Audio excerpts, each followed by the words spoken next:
Welcome to the Spurs podcast. Tottenham are for sale, but they're also not for sale. Daniel Levy is gone, but he's also still at the club and partially making decisions. There's a lot going on at Spurs, so today we're going to try and make sense of all these contradictory bits and pieces spinning around in the media. And to help me with it, I have Nick, who you may be familiar from some of the finance pods. How are you, Nick? Yeah, evening, Jim. Doing well, thanks. Good to see you. And those of you who are new to Nick, he works in corporate finance, so he's got a different lens to look at it through there. And Ben, who also works in a financial function in his day-to-day when he's not cheering on Spurs. You may also recognise Ben from the Fighting Cock and the Lab. He's been on there a few times as well. How are you, Ben? Yeah, very good. Evening, Jim. Can't complain. And we have our in-house business. I'll call you a business enthusiast, and you're also qualified in business as well, Stu, but I didn't know what else to introduce you as there. But how are you, Stu? I'm good. How you doing, mate? I'm doing good, thanks, mate. I'm doing good. Guys, it's a bizarre time. I did want to start with the kind of what happened first. We woke up in the morning not expecting to see, anything untoward, but then Daniel Levy had stepped down, supposedly. Later on, time unfolded, he hadn't stepped down on his own accord. It appears to have been a decision made by the majority shareholders of ENIC and Tottenham Hotspur in the Lewis family. Firstly, I'll put it out to the room. Do you feel this was as sudden as it was made out? Some reports were saying it was done in 24 hours. Levy walked in the morning and didn't expect it to come, and others are saying, no, the whole Vinai Venkatesham interview and everything else was a bit of succession planning. Does anyone have a view on that? I personally think it would have been in the works for a while. I think we had a bit of a discussion the other day when we jumped on the reaction pod with you that there's been signs for quite a while. Gav of the group mentioned that as well, that all the way back in sort of February, March, and then again when Vinai was appointed, they all pointed towards Daniel Levy stepping back from his day-to-day role as CEO, and obviously previously he was chairman and CEO because they're technically slightly different roles. Then he stepped back from that into the purely chairman role, which is sort of the bridge between the shareholders and the CEO who does your day-to-day, and now we've seen him completely step to the side. So I think the stepping back from his role as day-to-day chief has been in the works for some time. Whether he always expected that, or they always expected that to then result in a complete stepping away from the club, that's I think up for debate. And as you say, there's some theories going around that maybe it was quite sudden, or that it was unexpected for him. But yeah, I think of the general handing over the day-to-day duties has been something that's probably no surprise to him, and appointing Vinai in the first place is quite a clear sign that they always plan to change directions. It's interesting, isn't it, as well, though, because since this change, I think it's been a bit of an eye-opener for not just the Spurs fan base, but people who had an outwards-in perspective of what Levy's control and responsibilities were when he was our chairman, because I think there was a perception that he controlled every major decision at the club. But when you look now at how vulnerable he almost seems, that he could be moved out, right? Whether it's a couple of months or a couple of days, whichever side you want to take it, still very quickly, considering you've got a 25-year tenure and you've got a 30% stake in something. Even in your typical 9-to-5 job in the UK, you'd get more notice than that if you'd had 25 years service at a company, right? So he was moved very quickly aside. And it does make you ponder, how many other decisions, do you think there's a world in which, guys, that many other decisions we associated to Daniel Levy were not solely Daniel Levy? Maybe they were coming from the Lewis side of the ownership, and he was the ultimate one who was faced with communicating that decision, rather than necessarily always being the sole decision maker. Does anyone feel that would be the case? Yeah, I mean, I do, Jim. Going back to what Ben said there, I would agree, and I quite like the governance, all of the idea of how the governance would work in a company like Tottenham. I'd almost feel like in many ways, Tottenham would sort of operate a little bit like a partnership or a business partnership, in that a lot of decisions would be jointly made between Joe Lewis and latterly the Lewis Family Trust, or whoever was operating the Lewis Family Trust on behalf of Joe, once he stepped back, and of course Daniel Levy. So my view on it is that they've, for a long time, I think Daniel Levy and Joe Lewis would have made a series of decisions between themselves. And it looks like over the course of the last 4 or 5 years, there's been a number of reviews that have been undertaken, and they've also brought a lot of additional people onto the board, I think, to help with the governance. And at least, to me as a fan, it looks like there would be more structure in place. Now, I would always have a view that, like, Daniel Levy as a as a major shareholder in ENIC and ultimate chairman, he would have to have financial control over any of the deals that take place. So any of the big ticket deals, like to do with player transactions, corporate sponsorship, anything like that. Ultimately, he has to. It's referred to him and to the CFO, and they're the ones that would sign off the check, or sign the check, or sign off the deal. But there's a series of things that happen in between that. And I think where you've seen the recruitment team beefed up quite a lot, particularly with Johan Lange, and then latterly we've brought in Vinai as the CEO as well. So there's a lot of relationship management that would take place, I think. There's a lot of recommendations that are made to the board in terms of what sort of players they would want to recruit. And in my mind, that always made a lot more sense because I think you probably saw if that was the structure, the governance structure that took place, it would have moved away from this almost like a partnership approach that Tottenham operated under, say, before 2019, to a more kind of modern structure and format as what it made today. Now, as you said, I mean, Daniel Levy's been around for 24 years. The idea to me that he turned up one Thursday morning, was called into an office and said, "Oh, thanks very much, Daniel, but this is your last day. You can pack your desk up and off you go." Highly, highly unlikely. I mean, great in terms of story writers, but highly unlikely that would have happened. What Ben mentioned there, I think a series of things that have happened over the course of the last 6 months, and hat tip to Gav as well, who made a series of calls on this, particularly around that first interview with Vinai and Daniel Levy. He thought that this was almost the beginning of the end for Daniel Levy, in the sense that he might be retiring or might be moving on, because it was very typical of what a company would do to show continuity and reassure stakeholders, i.e. us as fans and the rest of the market. And similarly as well, I think that this probably would have been part of Daniel Levy's strategy over this time, that he would gradually step back until there was a structure in place to take over. Whether the plan was always September 2025, who knows? It may not have been in his head, the timeline that he was expecting, or it might have been kind of broadly aligned. But yeah, ultimately, I think that's where I kind of see the difference has been over this period of time, is that there's been an evolution in the way that ENIC are operating from that partnership approach to more kind of standardized and conventional governance corporate structure. And just before we get to explaining some of the deeper reasonings behind, shareholder values between these parties and how Spurs can be up for sale and not for sale, just wanted to finish off talking about Vinai there. He recently posted another interview today. I think you could say it was the clearest interview we've probably seen from a senior person at Tottenham, really, in a very long time.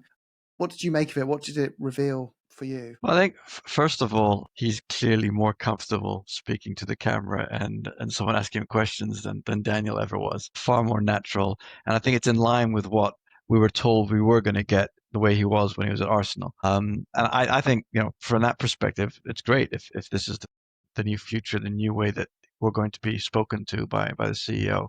I think that's a big bugbear that a lot of us had, was the lack of communication from the club over the years. But I do think also he made it very clear that, he thanked Daniel for all he'd done, but he made it very clear that it was the Lewis family, and the Lewis family was giving them support, rather than mentioning even Daniel anymore as part of ENIC. He didn't mention ENIC, it was all the Lewis family. And I thought the one thing, though, that he's kind of putting pressure, or I'm presuming he was told that it was okay by the Lewis family, was he said the Lewis family was going to invest. So that's another thing that people are going to remember, and they're going to be asking, show me the money when the next window comes open. I was going to say, but going back to the thing we've talked about before, is I don't think Daniel would have survived 25 years if he wasn't doing what he was told to do. If he was just doing what he wanted, they'd have got rid of him a long time ago. And I think, as Ben and Nick said, the writing was on the wall when the Lewis family took over in 2022. Rumors are that the management consultancy came in to do the full review at the end of 22, beginning of 2023. And I'm sure when that happened, Daniel's not stupid. And when Munn first came, then Vinai came, he knew what was next. Well, that's it. My understanding is if you're a chairman of an organisation, the one group of people that can vote you out are the shareholders. You are there to please and adhere to the shareholders', cumulative wishes and expectations. Now, the majority shareholders are the Lewis Family Trust. So effectively, Daniel, that's your boss. And he would not have made 24 years if the goal was win as many trophies as you can, forget the balance sheet, spend what you like, here's my PIN code. The goals were profitability, sustainability, grow my asset as much as you can, recurring revenues, sustainability that allows us to also improve our competitiveness on the pitch. But it wasn't, that's what it felt like. It felt like it was very driven around a mix of the two. And even though we wanted to win trophies, that's not what won his bonus at the end of the year. So I think it's interesting that, guys, that the Lewis family are now stating about investing, because they could have invested many times over that 24 years. They could have invested way back when we were in the old White Hart Lane for a decade, when he was instructed to run the club at a net zero spend every season. Those were opportunities to invest, but they chose not to at those points. We don't know why.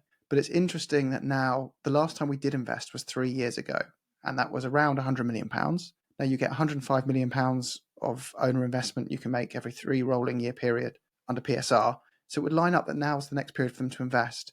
But I think, guys, the media's making out like there's this inverted commas war chest about to come, and it's because Levy's left. But is it that, or is it more that the next time they invest, because they did it 3 years ago, as we said before the show started, the Maddison summer, the Brennan Johnson summer, we went quite big after Kane left. We spent 250 million gross and about 150 million net. Do you see it's more, right, I want better results from that investment this time around? Am I going to do it again and do it differently? I think there is a difference between, like, if we had an external takeover and someone came in and bought all of the Lewis family shares and Enix shares, and they would probably, and not always, but they normally want to have their own man in charge. And in effect, that's what we've had, although it's been Lewis to Lewis. You've had Joe Lewis sitting there for the last 20 years or so. And then, what was it, 3-4 years ago? He started to sort of step back, 2022. There we go. Put his shares in the trust, handed the control over to the 2 kids. Are they kids or are they nephews and nieces? I can't remember now. Kids.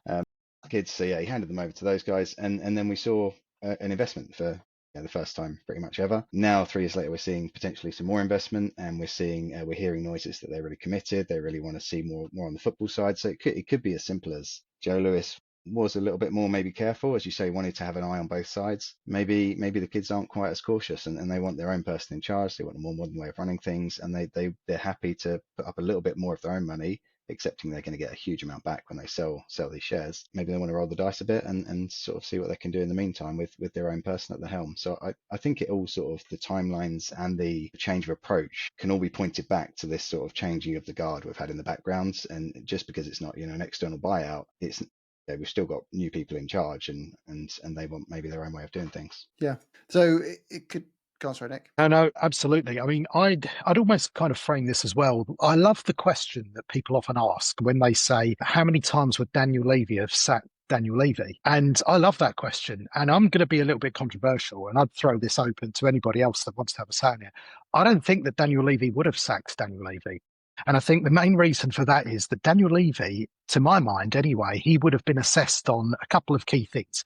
He would have been assessed on revenue or turnover. He'd have been assessed on EBITDA. He'd have been assessed on cost to income ratios. And not only that, but as you mentioned at the top, sustainability and how is it that we're going to grow the asset. Now, if you assess him on all of those metrics over a period of time, he smashed them all out of the park. Now, whether the view is that internally from the Lewis Family Trust is that we should be able to grow that more, and we should be able to grow that aggressively as well, and they want somebody else to do that, that's a strategic direction that the main owners are taking. Nothing wrong with that, of course, but I always kind of frame that question that way, because I think a lot of people believe that Daniel Levy would have sacked Daniel Levy a long time ago. I'm not sure that that's true. I think Daniel Levy would be very happy if someone turned a £24 million investment into a $4 billion valuated asset. If he was measuring them, I think the irony of that statement is there's a lot of people who would sack Daniel Levy for the lack of consistent silverware, the decisions to move on certain managers at certain times, some of the signings that were sanctioned, all those things that he would have put himself hypothetically under pressure and from other people. I think if you'd put Levy under someone like Todd Bowley, he probably wouldn't last long at all. But I think the statement Levy would have sacked Levy, like you say, Nick, is probably wrong. They'd have probably got on pretty well. But guys, can someone explain the statements come out are not for sale? Vinai Venkatesham, we are not for sale. Statement from the club with a terror. By the way, if you're listening, Spurs, if you need me to do your your words, your banners, make them look a bit graphically more appealing, I could probably do that for you, because you do need to work on that a little bit. But anyway, the statement said, which I thought was a joke at first, just because it looked like it'd been mashed together by someone on the internet taking the mick out of Spurs. But the words in it were very clear: Spurs are not for sale. And then, but we are for sale up until a certain date. What's going on? Ben, I think you did, or Nick, can you guys explain?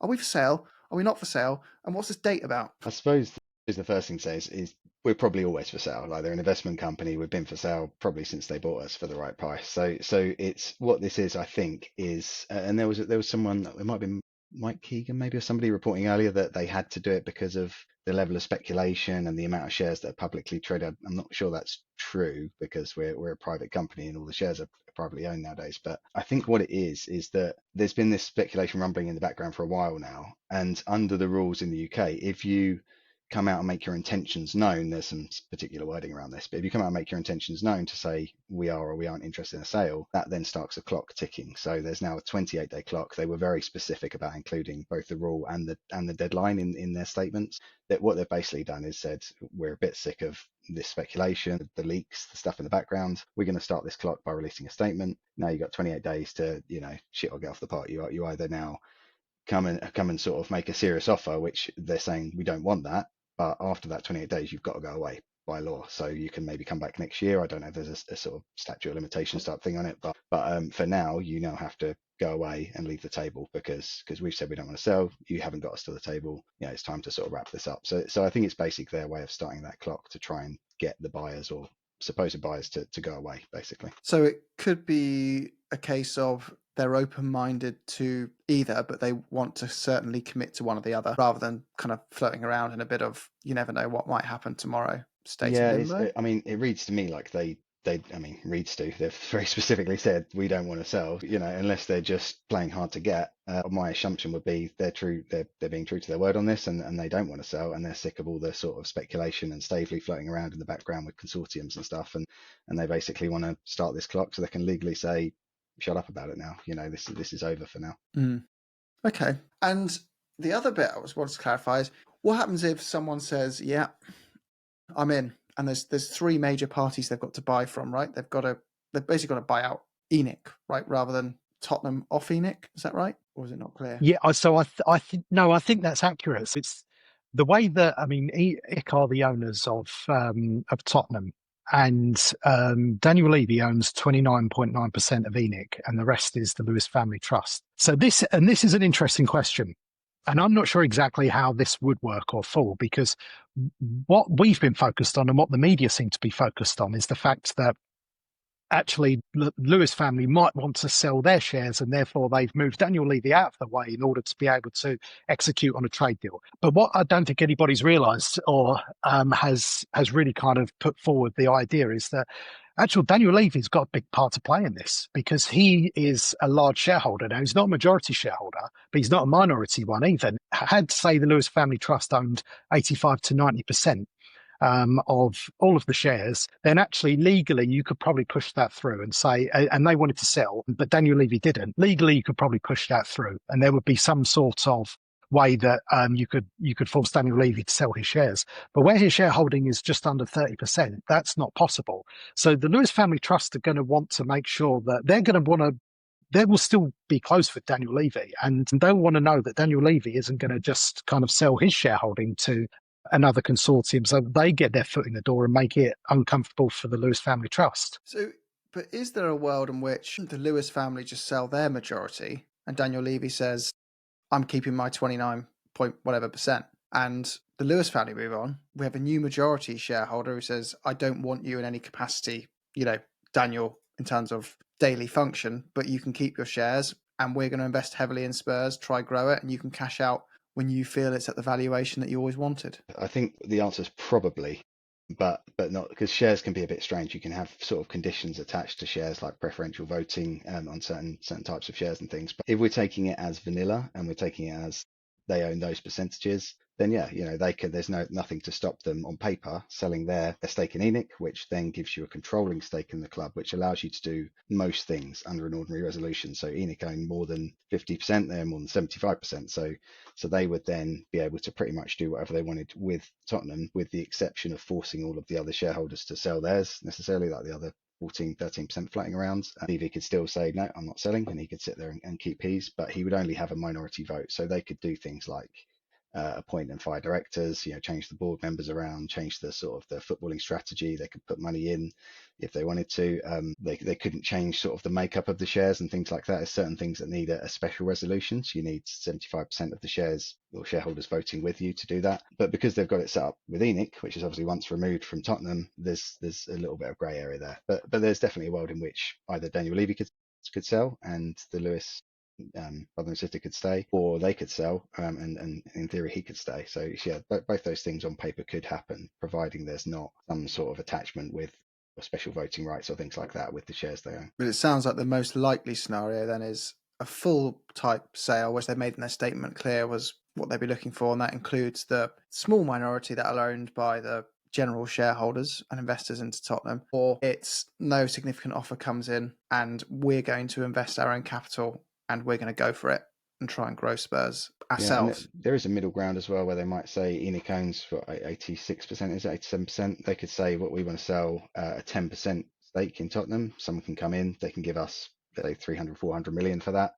We'll use that money to maybe invest further into the club or just to, take it and spend. And you get 10%, but we've still got our controlling stake because we still own over, ENIC itself still owns 75% or above of the club. I did also want to get a few other bits of, I think it's debunking, you would use the term, but one of them is that if Spurs get investment, the first thing they'll do is pay off their stadium debt. Gav looked into this, and it was quite interesting that the loans are in the form of bonds that are structured in a way that it would be extremely expensive and not so simple for Spurs to do it, which means it would actually be more sensible not to pay off your debt, long story short. So if people have the view that, I think it's often switched to just get a stadium sponsor in, get 25 million a year, whack that on, do two of those 10 years apart, pay off the stadium, whatever it is, and we're free. Oh my gosh, how can Daniel Levy and Lewis family and ENIC not see this? It's so obvious.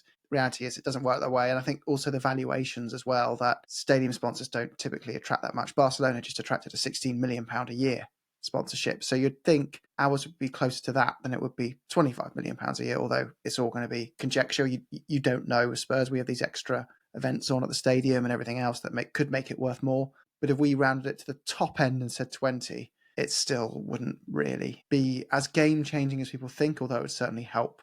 So maybe it'll be interesting to see if that is a priority of the Lewis family to find a stadium sponsor, or whether they're just going to continue to let it run as is. It would be interesting, but as you say, I think any kind of refinancing deal would come with penalties as well, because it's been structured over a long period of time, and it's basically an interest-only type of arrangement where there will be requirements to pay down some capital at certain intervals. But if you do that too early, now this may seem like a crazy concept, but actually if you pay off the debt early, well, what's the problem with that? Surely the bank would love you to do that. But the bank are counting on receiving a certain level of interest over a period of time. If they forego any of that interest over that period of time, then they're going to want to put in some early repayment charges, or there'll be break clauses within that as well. The other thing to mention on that is, I would always say again, why on earth would you want to repay that lending early?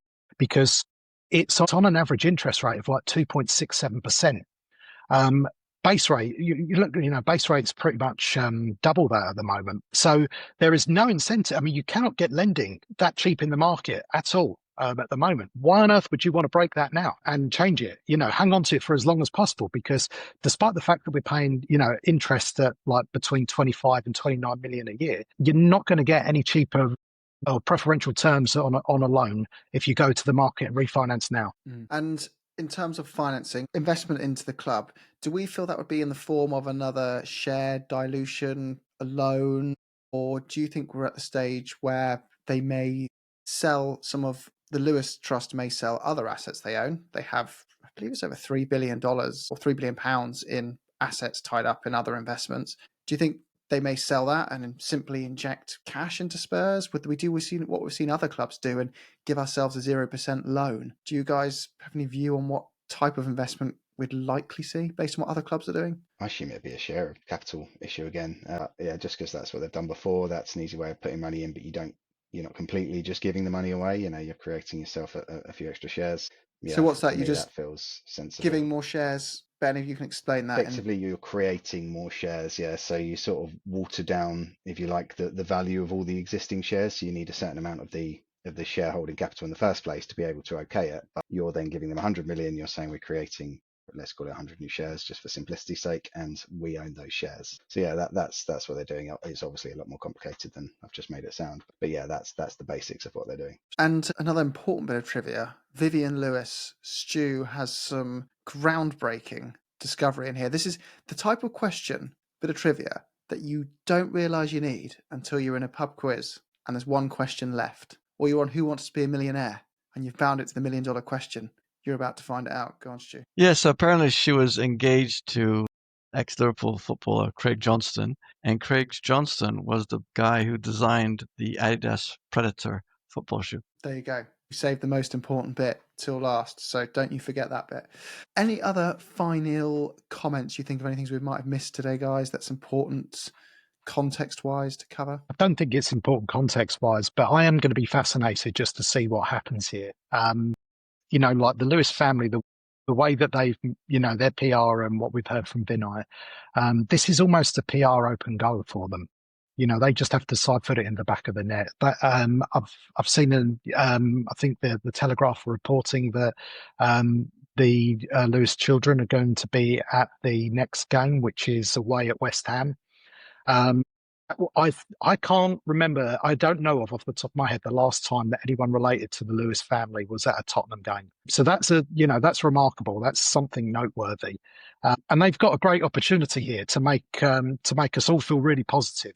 Again, and if they can, match, if their ambition matches their recent PR, then I'm sure that we'll all have some really exciting times over the next few seasons. Apparently, Vivian, I don't know, I haven't seen this myself, but I've just seen people say it. Vivian apparently sneaks to the odd game, and Vinai said something about her being on the pre-season tour. So I wonder if she's been quietly integrating herself for a while now into the.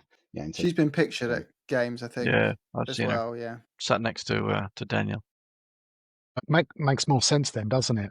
The one thing I did find interesting when Vinai was talking about obviously investment coming in, etc., etc.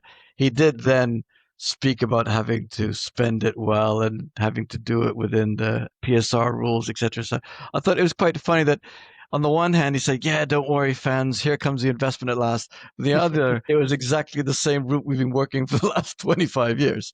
That's like a Scooby-Doo style mask pull, and it's Daniel Exactly. Levy. It's just sat there. I think it's a bit of, though, if you go, we've got money and we're going to spend it, it's probably the opposite of a good sales negotiation tactic, isn't it? When you're approaching other clubs, they're going, hello, you just promised your whole fan base some big transfers. You sounded out my player and you said the sky's the limit. There's a little bit of a tax on for you, Tottenham. Whereas if you say, no, I think you take the City approach, and which is often we walk away at a certain point, we have a price. Liverpool do it brilliantly, actually. They just say, this is what the player's worth to us, take it or leave it. And it's just as non-negotiable as that. Perhaps we're looking at a similar kind of Arsenal approach. did a bit of that as well. I hate to give them credit, but I think it might have even been under Vinai. But I remember some of their fans getting a bit frustrated in the sort of the first 2 or 3 years under Arteta, where there was targets that they said, actually, we had a price in mind and we're not going to go over it. That's what their value is. And they were sort of frustrated they had to wait for the next window or the next summer to get the key players they wanted. And actually, in hindsight, they built their squad for a pretty reasonable price overall. Splashed out a bit more recently. It worked. It was a sensible approach. So I do think there's something to be said for that discipline, and a bit like Savinho, if we really want him, yeah, we could have maybe offered 80, 90 million, people saying just throw the money at them. But is that sensible? If you can maybe wait 6 months or 12 months and possibly get him for 60, 70 million, then you can buy another 30 million pound players.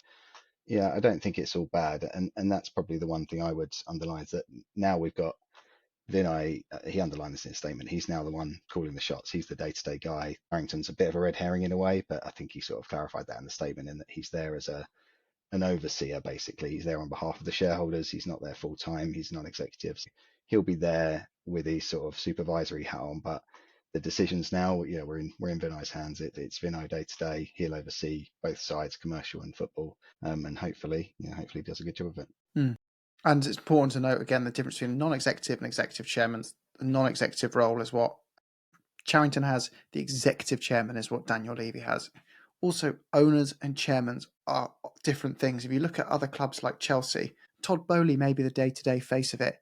He's not the owner of Clearlake Capital. He is a member of it. He could be ousted tomorrow if Clearlake wanted to make a change in who's running Chelsea. Where I think people look at as they go, Roman Abramovich. He was the owner, but also kind of made himself the front face of the club and the day-to-day decision maker that many kind of, I think, associated some other people in football to be. Similar with Man United in the sense that I think Jim Ratcliffe is often probably in a more similar model to what Daniel Levy was in some ways, where he at that stage didn't actually own a majority when he first came in. His is a bit different. It's a phase takeover, isn't it?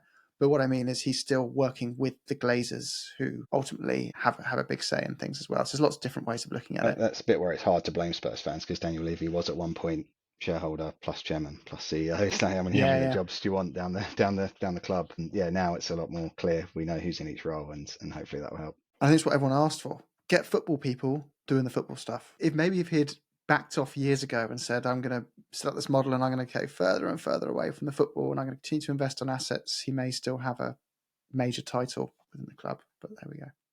I still feel like a lot of what Tottenham have done over the years, even under Daniel Levy, has been really positive. I just think the story we told was really poor. Now, if the Lewis family are far better storytellers and can actually pitch this in a much more appealing way to us as fans, particularly getting someone like Vinai, I actually really like listening to him speak. He's very articulate. He's got a lovely tone of voice, speaks so well.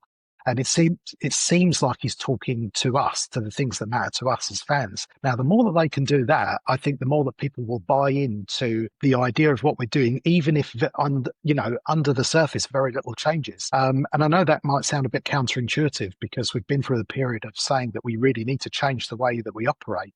Now, there are some sort of tweaks that we need to make, but speaking personally, I don't think there's a lot we have to do that differently. What we have done has served us really well up to a point, and we will move on from here.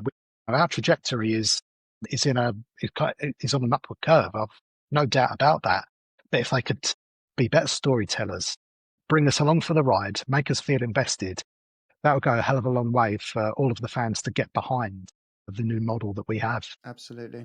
Quite agree. So onwards and upwards into a new era. It's an exciting one. Investments coming. It's a new structure. There's clearer communication. And I think regardless of what you make, and I like you say, Nick, I think we're appreciative of the foundations Daniel Levy has left this next platform with that sets them up for success. It's very different than if we'd been left in the old White Hart Lane in a situation where you've got a net neutral spend every year. It's a different kettle of fish. So we're appreciative of that. But it's also, I think, the fan base has reached a point where it's become so divided over the whole topic of our previous chairman that a fresh start that we can unify behind with leaders who have got clear decision making is the right thing for us right now. And let's embrace it. Let's see what happens, because so far there's nothing truly to be that critical of. So only lots to be positive about. And I will cut this with, yes, Amanda Staveley has ruled out her intention to bid for Spurs, but that was always the case. I think she was actually bringing together a consortium that didn't seem to be anywhere near the level of wealth that Newcastle's were, as an example. So she's walked away. But yeah, anyway, up the Spurs, everyone. Come on, you Spurs.